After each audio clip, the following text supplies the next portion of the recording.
जब रवि का पुष्य योग पड़े, रवि पुष्य नक्षत्र हो, रवि का पुष्य योग पड़े, उस समय सरस्वती कहती है भोलेनाथ ऐसी कृपा करिए। शंकर भगवान कहते हैं क्या मांगना है मांगो। ब्रह्माणी कहती है भोलेनाथ करुणा करो। जो भी किसी भी रूप में एक पान के पत्ते के ऊपर, मात्र पान जानते हो, वो खाने वाला जो पान खाता है उसका पत्ता, पान के पत्ते के ऊपर जो चंदन से शंकर के नाम, पार्वती का नाम और ब्रह्माणी सरस्वती का नाम लेकर शिव को समर्पित कर दे, महाराज उसकी भी तिथि बताइए, बड़ी सुंदर है। जब रवि का पुष्य योग पड़े, रवि पुष्य नक्षत्र हो, रवि का पुष्य योग पड़े, उस समय पान के पत्ते पर चंदन से शंकर, पार्वती और सरस्वती का स्मरण कर कर जो शिवलिंग के ऊपर उस पान के पत्ते को चढ़ाकर 5 बेलपत्र 3 समी पत्र समर्पित कर देते हैं, उस बच्चे से चढ़वा देते हैं, वो बच्चा कभी पढ़ने में कमजोर नहीं होता, विद्या में बढ़ता ही बढ़ता है। पलटकर माँ बाप को देखना ही नहीं पड़ेगा बच्चे को, कभी भी मां को कहना ही नहीं पड़ेगा कि पढ़ने बैठ, वो खुद पढ़ेगा, रुचि से पढ़ेगा। 5 बेलपत्र 3 समी पत्र समर्पित कर दें, भगवान शंकर का स्मरण करें और उस बच्चे को प्रणाम करवा कर वापिस लेकर आए। बच्चा विद्या में प्रबल होता है, विद्या प्रखर। पुराण की कथा चल रही है जिसमें मधुता का भाव कहा गया। कभी कभी निवेदन करूंगा, एक थोड़ा सा भाव व्यक्त करूंगा। मान लो घर में अशांति ज्यादा हो, रोग बीमारी ज्यादा घेर रही हो, तो शंकर पर थोड़ा सा शहद चढ़ाकर आप जब पूजन करते हो, जल चढ़ाते हो, अनुष्ठान करते हो, अभिषेक करते हो, जब शिव जी का पूजन करें, जब शहद चढ़ाएं तो उसमें से जरा सा शहद एक चम्मच में रख लें। वो चौखट पर लगा देने पर बीमारी, रोग, अशांति सब समाप्त हो जाता है, घर में सुख बढ़ना प्रारंभ हो जाता है, समृद्धि बढ़ना प्रारंभ। मधुता में सुख भी, शहद में सुखता भी।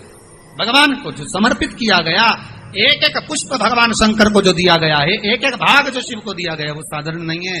शंकर के पास जो भी चीज रखी है सब VIP है। गले में देख लो नाग बासुकी है, कानों में बिच्छू, हाथ में त्रिशूल, सब उसके पास में भी है। कोई चीज ऐसी भगवान शिव को जो हम समर्पित कर रहे हैं मधु, तो वो किस चीज के लिए समर्पित होता है?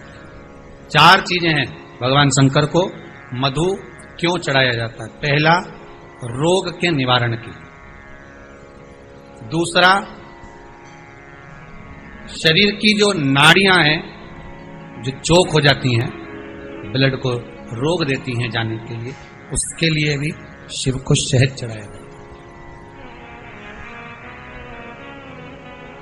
तीसरा, नयनों को शिव के चरणारविंद में स्थिर करने के लिए, नयन रोग का निवारण करने के लिए भी शिव को शहद चढ़ाया जाता है। चौथा,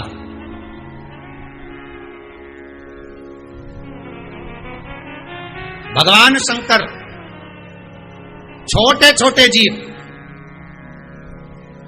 जो शिव से दूर नहीं है, कंकर से जो चिपके हुए हैं, जो कहीं जा नहीं सकते, उनको कोई पूछता नहीं, सब उनके विपरीत हैं, शिव उनको अपने करीब में लाकर पूरी सृष्टि का संचार करने के लिए, अपने नजदीक लाने के लिए, शंकर उस सृष्टि खंड को अपने आनंद सुख में लेने के लिए उस शहद का पूर्ण अभिषेक, शहद मधु इसलिए संपूर्ण विश्व कल्याण के लिए। अकाल मृत्यु वो मरे जो काम करे चंडाल का, काल उसका क्या बिगाड़े जो भक्त हो महा। रविवार को अगर लोटा भरकर शिव को समर्पित करा जाता है तो घर में तेज लक्ष्मी प्राप्त होती है।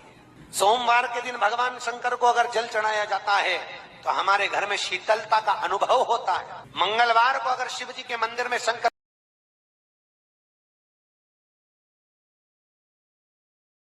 बुधवार के दिन अगर शंकर पर 1 लोटा पानी चढ़ाया जाता है तो जिन लड़कियों का विवाह नहीं हो रहा, जिन बच्चों का विवाह नहीं हो रहा, उन बच्चों के भी विवाह हो जाते हैं हमारा। गुरुवार के दिन अगर शिव जी के मंदिर में पानी चढ़ाया जाए, जल चढ़ाया जाए, तो घर में विद्वत्ता का अनुभव होता है महाराज, बच्चे पढ़ने में प्रखर होते हैं महाराज। शुक्रवार के दिन अगर शंकर के मंदिर में जल चढ़ाया जाए तो नारी का अखंड सौभाग्य होता है महाराज। शनिवार के दिन अगर शिव की आराधना करी जाए, शनिवार के दिन अगर शंकर को जल चढ़ाया जाए तो जिंदगी में व्यक्ति की शिव पंचायत में गुड़, चावल, लाल फूल और लाल मिर्ची के 11 दाने पानी के कलश में तांबे के लोटे में लेकर हाथ को ऊंचा कर नेत्र, नासिका, वक्षस्थल के सम्मुख में जो सूर्य नारायण को अर्घ देता है, जल चढ़ाता है, पर जो सूर्य को अर्घ रविवार के दिन दे देता है, अगले रविवार तक पैसे की आवक आना प्रारंभ हो जाती है।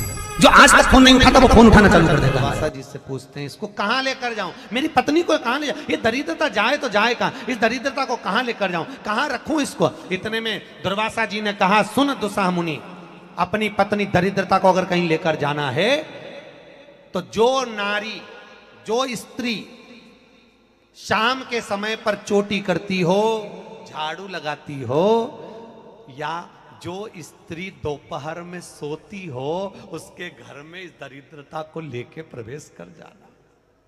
वैसे मुझे उम्मीद है करमाला की माताएं दोपहर में नहीं सोती होंगी,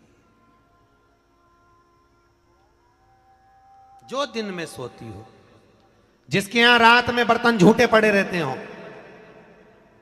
जिसके यहां रात्रि में बर्तन झूठे पड़े हों, उसके घर में इसको लेकर प्रवेश कर जाए। प्रवेश दरिद्र महाराज, भगवान विष्णु ने दरिद्रता देवी को देखकर कहा, अरे ओ दरिद्रता देवी, लक्ष्मी जी की बड़ी बहन ज्येष्ठा, आप पीपल के वृक्ष के नीचे बैठी हो, इस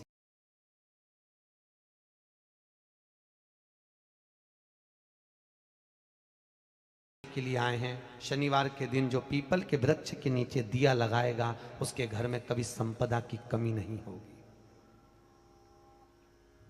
सारे दिन पीपल के वृक्ष के नीचे हमारा निवास होगा। इतने में दरिद्रता खड़ी होकर बोली, रे नारायण, तुमने अपने मन की बात कह दी कि 7 दिन तुम्हारे होंगे, ऐसा नहीं हो सकता, इसमें 1 दिन मेरा हो। तो भगवान विष्णु ने कहा, कौन सा दिन? दरिद्रता कहती है, रविवार के दिन इस पीपल के पेड़ के नीचे मैं नृत्य करूंगी। और अगर पीपल के वृक्ष के नीचे रविवार के दिन जो परिक्रमा करेगा या पीपल के पेड़ के नीचे आएगा, उसके साथ में उसके घर में प्रवेश करूंगी। इसलिए हमारे हिंदू धर्म में रविवार के दिन पीपल के पेड़ के नीचे नहीं जाया जाता, पीपल की पूजन नहीं करी जाती, पीपल की परिक्रमा नहीं करी जाती। कौन से दिन? जम के बोलो जरा, रविवार। और जिसके यहाँ दीवाल पे पीपल लग जाता है या कहीं पीपल का पेड़ लग गया अपने दीवाल पर, घर में कहीं पर भी, तो पीपल निकालने का भी नियम है। अगर आप दीवाल में से पीपल निकालोगे तो बार बार काटोगे, बार बार लग जाएगा, फिर काटोगे फिर लग जाएगा, फिर निकालोगे फिर लग जाएगा। दीवाल में पीपल लगता ही रहता है। अगर दीवाल के पीपल को निकालना है तो नींबू और मिर्ची, इन दोनों को 3 घंटे पहले पीपल के पेड़ के नीचे रख दीजिए, और रखने के बाद में फिर पीपल को रविवार के दिन उखाड़ कर